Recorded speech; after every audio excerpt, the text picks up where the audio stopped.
Hey, what's going on, guys? In today's episode, we're going to be talking about a comp analysis. So when you're working with an agent, they will send you what they call a comp analysis, a comparative market analysis.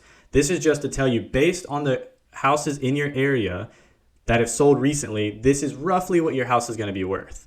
So what we're going to do here today in this video is show you a quick and dirty how you can do it yourself before getting the agent involved and asking them all those questions, and just to see if an area is worth your time. Whether that comes to investing and you're looking to buy a house and turn it over or rent it out and see what the end result value is going to be, or if you're a first-time home buyer, this applies to everyone, or just a home buyer in general, because the appraisal is at the very end. Someone comes in and tells you what your house is worth. You put in your offer, and if your appraisal comes back lower than your offer, you owe the difference in money. That's a scary situation. So if you offer $425 and your value is only $400, the bank's only going to loan you up to $400. Well, $400 including your down payment. So you have to come up with the other $25,000. So in today's video, we're going to go through how you can calculate that end value. So right off the bat, you don't get stuck in that situation. You're not underwater on that dream home you really wanted. This is what that video is going to be for. Stop wasting money on that dumb shit and instead put it in investment. I know it's tempting, you'll spend it and be broke again. Alright guys, for simplicity's sake, we decided just one of us should make the video, that way you don't get too confused in the numbers, and we settled on letting the better looking, smarter bro do this video. So obviously that's why I'm here. But alright guys, so you're looking to run a comp on a house that you're getting ready to put an offer in on, or maybe you're looking to sell your own home and you're trying to figure out what price you should price it at. You'll really need to know what that house can appraise for. Now, we know that buyers ultimately determine what the value of a house is, and as we've seen over the past couple of years, people are willing to overpay drastically for houses. Now it's starting to cool off a little bit, but you'll still need to know what that appraisal value is, because like Ryan was mentioning, for conventional lending, it becomes extremely important. Now, in this video, I'm going to give you guys a quick example of me running through a comp so you can kind of see how it's done. Really quick, we're just going to use Zillow. It's, free to everyone, very easy to use, and we're going to show you how you can kind of navigate that and run a comp yourself. Because sometimes that Zestimate that you see either isn't there or is fairly off, because they don't consider all the things that, we can actually see as people buying or selling this house. Now, there are some general rules for running a comp when adjusting values and things like that, or when you're choosing what houses you can compare to your subject house. One of the biggest factors is the proximity to the house that you're trying to run a comp on. You can't run a comp using a house that's 2 miles away, even though that may not sound that far. You're in a completely different subdivision, different part of town. The value can change drastically from neighborhood to neighborhood. So proximity to your subject house is very important. You're only really going to want to look at houses that are in the area of the house you're either buying or selling. Next is the square footage. This is a very important factor. People are really willing to pay for some extra square footage. So you'll typically want to be, a lot of people say within 200 square feet, but just for Zillow's sake, the way it's kind of structured, we're going to say within 250 square feet of your subject house. And as far as the lot size, you typically want to be within 2,500 square feet of the lot size. Obviously, the closer the better. But again, if you find a house that's like an exact copy, like, oh, this is a single story, single family home, that's a 3-2, well renovated. This one is also a single family home, 3-2, well renovated. One's on a 1/4 acre, one's on a 50-acre farm. These two houses are going to have completely different values. So you can't just look at the house itself and the specs on it. You have to look at the land surrounding it. And I kind of just touched on it with the whole single family, single story thing. The property type also needs to be the same. Now, this relates to the zoning, how many floors there are, the architectural style, the rough time it was built. A lot of people say within 5 years. I've seen people been running comps and pulling comps with as long as they're within about 10 years. But again, the closer, the better. On top of that, we're going to try and find, houses that are as close in spec as possible. But let's say you find one that, is right next door or something and it's sold recently, but it has an extra bedroom or an extra bathroom or one less, A general rule of thumb, and, you'll hear some varying opinions on the exact value of these things, is a bathroom or extra bedroom can swing the value anywhere from 2 to 15%.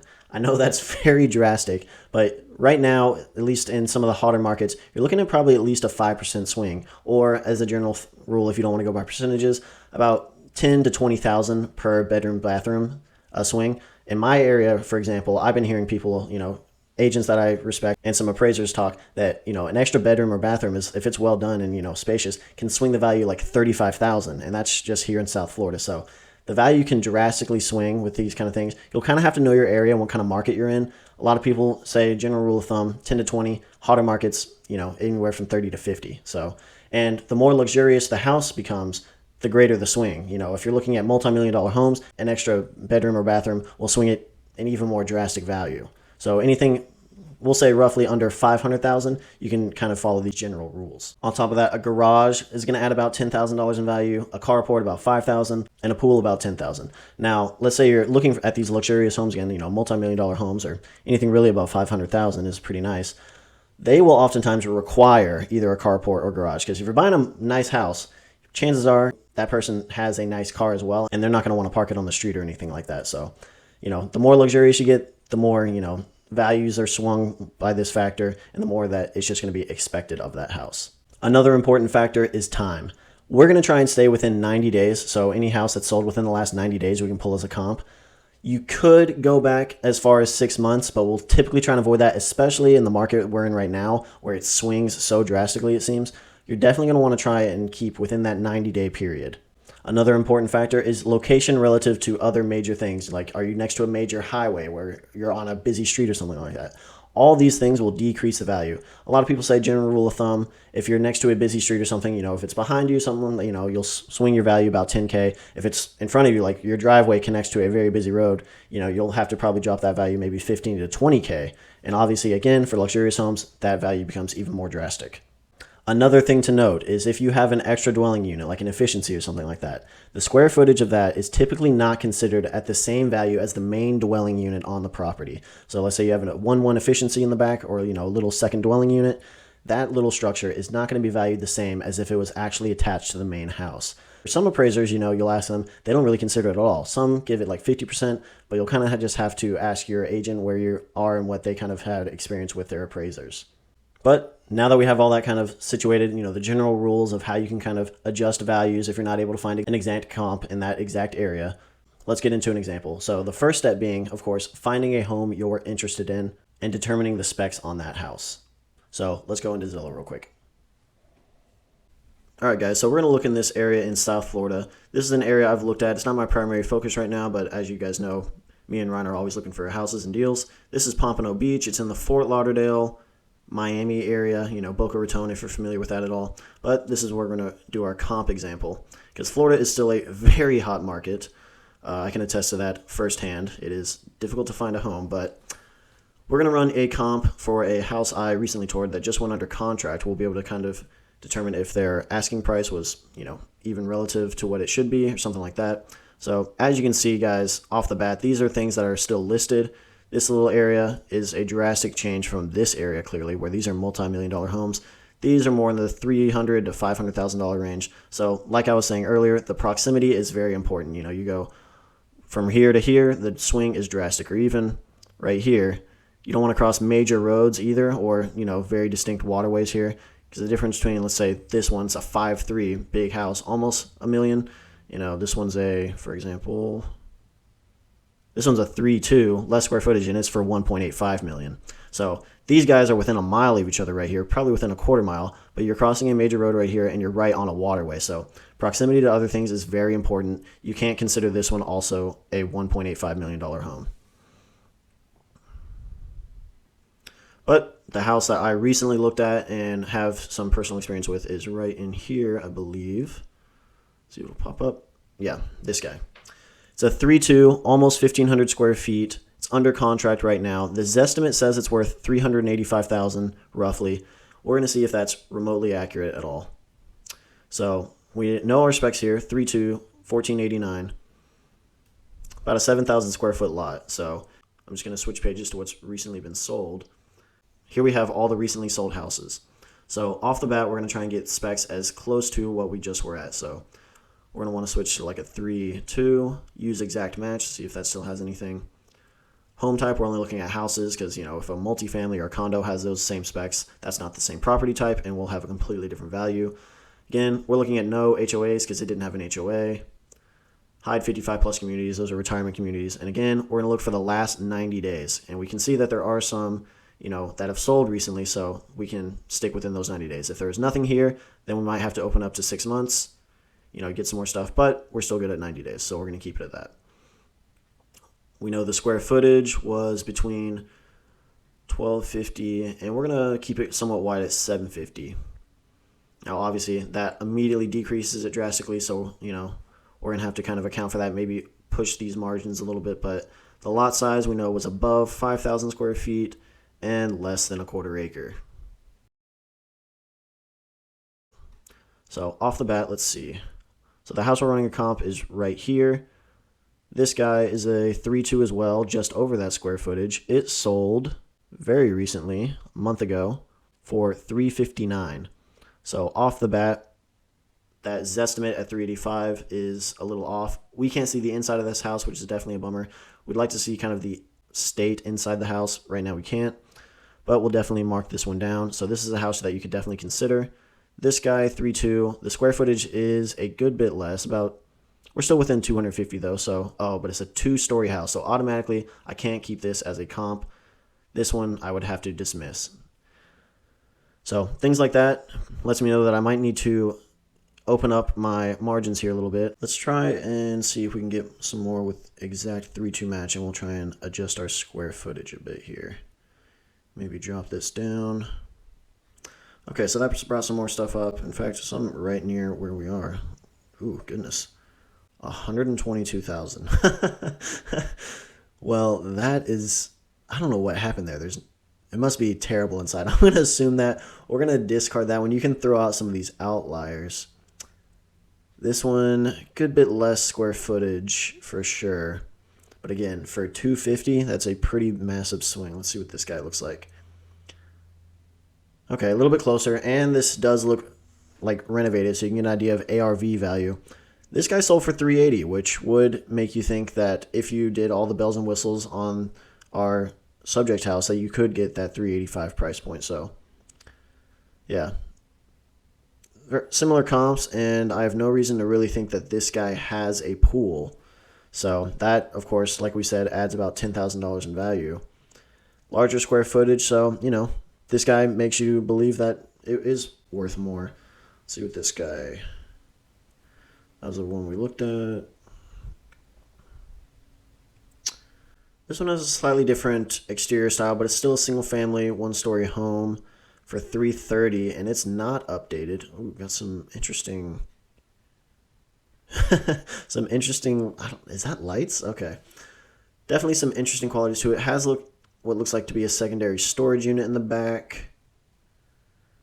So we could take this as a comp. It is a little on the low side for the square footage, but close. And so we could automatically assume that given this isn't updated, this has a smaller square footage, that if you're to update that and you're looking for that ARV value, that, that 380 is a little bit more reasonable. Check. That was that 2-story. Again, throw that guy out. Here's another 3.2, less square footage. Looks clean inside. The floors look like you could save them, but everything else looks like you could, use a bit of a facelift here. So again, this one sold for $373. So now, and this does have a pool, so now you're starting to think that maybe that 380 is a little bit more accurate with it, an ARV value. This guy could definitely use some updating, so that would automatically increase the value, plus that extra square footage. Let's see if we can find some information on the lot size. And a slightly smaller lot. Very, very close, though, so not enough for me to really consider it, worthy of a change or adjustment in price. But as we can see here, some of these are starting to support that $385 kind of price point there. Let's see what this guy is. Oh. This square footage is far off enough that I would like to throw it out, but it is fully done up, and it sold for $419, so... Maybe that 385 isn't so far off the bat, but you would just go through, find which houses you think are, the most comparable to the one you're purchasing.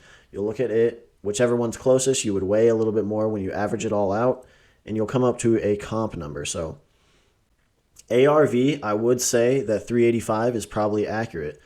Current conditions, once you do some math on how much you think your repairs will be, and that varies drastically from area to area, you're looking at probably a current value of about $345. So this list price is probably fairly accurate. They probably got it under contract for very close to asking. In fact, I remember I threw an offer out there. I'll go ahead and put this information out there. I can't remember the exact number I threw because it was a few weeks ago and I've been looking at so many houses, but I think I threw ballpark like $330 out there just because when I toured it, and this is something that you'll have to kind of discover when you actually tour a house. You can't just take Zillow's word for everything. I believe it to be a true 2-2. This right here, they were considering a third bedroom. They're standing in the corner right here. It's a very small room. And this isn't a closet space. They have a rack, but I don't consider this a closet space. So I don't consider it meeting the legal definition of a bedroom. Because to be a bedroom, you need an extra point of egress. So like besides, your main door, you'll need like a window or something. It has that right here. But it also needs a closet, which I do not consider this to be a closet. This is just something they hung up. And I could tell that this was actually a closed-in garage. And they used half of it for this and the other half, which is right here, for the kitchen. So I considered it to be a true 2-2, which is why I lowered my value accordingly. Like we said, bedrooms are worth about 10 to 20K. Right now, in this market, people have been saying closer to 35K from some sources that I definitely do respect. So I dropped it a good bit because I do think you could add a closet there, but I didn't like its location really in the house. So there are just a few things that I wasn't the biggest fan of and thought was worthy of dropping the price, at least for my offer now. Someone obviously was willing to go closer to what they were asking, so now it's under contract for them. But these are all things you have to kind of consider. You can't always take Zillow's, word for what they have, because from place to place, some counties and some areas are a lot more strict on their building and their permitting and all this kind of stuff. Other places a little bit more lax, and that can vary from, again, neighborhood to neighborhood, because you go a little farther north of Pompano here. Let's say you travel up to Boca Raton, and which is a very nice area. As you can see, automatically you got multi-million-dollar homes here. They're a bit more strict and a little less lax on their rules for what you can build, how you can build it, what you need permitting for, and what you can list things at. So, from city to city, county to county, it can vary. So that's just another thing that you'll have to kind of consider. So we went over all the rules, proximity, square footage, lot size, how many bedrooms and bathrooms and what values those kind of swing it all. Its proximity to other major construction like busy roads or maybe a commercial property or something like that. A lot of people don't like to be next to commercial properties because it makes, it at least makes you think that it's probably going to be noisier. It's less safe for children, those kind of things. All these things can drop the value a little bit. But now, funnily enough, here in South Florida, when some new condos and stuff are being built, it's typically a good sign because, this area is being built up. You don't want to be right next to it, but if it's in your area, it's typically a good sign. And now everyone's investing here in South Florida, and it's hard to find a house. Obviously, I got outbid for the one we've been looking at, but there's just a lot to consider. But you'll typically want to find as much as you possibly can in your neighborhood. A lot of people, a lot of appraisers will tell you that being in the same neighborhood is more important than anything else. They're willing to go past 90 days a little bit. They're willing to, splurge on the square footage slightly, as long as it's in the same area. That is probably the most important factor when you're trying to run a comp for a house. But like we said, there's a lot of things to consider. I hope this helped you out. If you guys want us to give some more examples of comps, please let us know. We can do it in, some major cities like Atlanta or Dallas, so places a lot of people are moving.